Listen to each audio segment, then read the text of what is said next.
Perfect একবারে হুজুর। সেই সেই স্বাদ। তোমাকে কেমন লাগছে? আমাকে সেই মজা লাগছে। সেই মজা লাগতেছে। আসসালামু আলাইকুম প্রিয় বন্ধুরা, আশা করি সবাই ভালো আছেন। আমরা আজকে অবস্থান করছি চাঁদাই টিগর হাফেজিয়া কওমি মাদ্রাসাতে। আমাদের কিছু হাফেজি বাচ্চাদেরকে নিয়ে আমরা ছোট্ট একটা পিকনিকের আয়োজন করছি।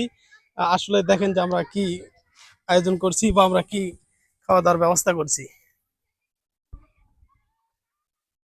তো এই যে আমার সদস্য যারা আছে, আমরা যারা হুজুরদের ছোট ছোট বাচ্চা হুজুরদের নিয়ে আমরা যে পিকনিকটা চালু করছি আজকে, এটা কি নুডলস দিয়া করবো আমরা নাকি? তোমার নাম কি? মোহাম্মদ রিফাত।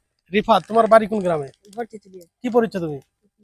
কিতাব। কিতাব পড়ছো না? মাদ্রাসার পড়াশোনা তো আলহামদুলিল্লাহ ভালো নাকি? তোমার নাম কি? মোহাম্মদ মিনাসউদ্দিন। তোমার নাম কি? মোহাম্মদ আব্দুল মুইন। আব্দুল মুমিন। তোর নাম কি? মোহাম্মদ আবু তালহা। আবু তালহা। আবু তালহা কিন্তু আমার ছেলের নাম। এটা একেবারে ছোট্ট একটা হুজুর। তো আমাদের এই হুজুর কমিউনিটি নিয়ে আজকে কিন্তু পাক্ষিক শুরু হয়ে গেছে। আমরা কিছুক্ষণের মধ্যে খাবো। তো আমরা এই যে দেখাচ্ছি যে আমাদের আর একটা হুজুর, ছোট্ট হুজুর রান্না করতেছে। এই যে কত সুন্দর ভাবে হুজুর রান্না করে, হেভি হেভি সুন্দর। ওফ ও কি ফেভারিট, কত সুন্দর, সেই লেভেলের। এই তো আমাদের রান্না হয়ে গেছে। তো এই যে আমাদের ছোট্ট হুজুর সব প্লেটে উঠাচ্ছে। তো আমি কিন্তু এতদিন যতগুলো নুডলস খাইছি প্রত্যেকটা নুডলস কিন্তু রস ছাড়া, আজকে রস না। হুজুর বললো অনেক সুস্বাদু হয় এগুলা।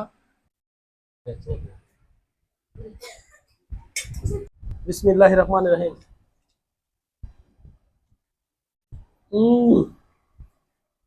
পারফেক্ট একবারে। তুমি এত সুন্দর রান্না করতে পারো কিভাবে? আমি মনে করলাম। কেমন হয়েছে? ভালো। কেমন ভালো? সে ভালো। তাই বসাও।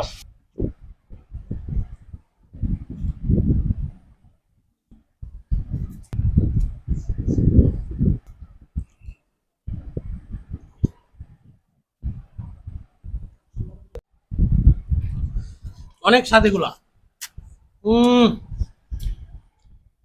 যারাই নুডলস খাবেন অবশ্যই কিন্তু আমাকে দাওয়াত দিতে হবে, কারণ এগুলো অনেক মজা। কেমন লাগছে হুজুর? সেই সেই স্বাদ। তোমাকে কেমন লাগছে? আমাকে সেই মজা লাগছে। সেই মজা লাগতেছে। মুখে দাও একটু। বাহ। তো যারাই নুডলস খাবেন পাক করবেন অবশ্যই আমাদেরকে দাওয়াত দিবেন। আমরা কিন্তু নুডলস খেতে অনেক ভালোবাসি। এই যে ছোট হুজুরদের নিয়ে খাচ্ছি।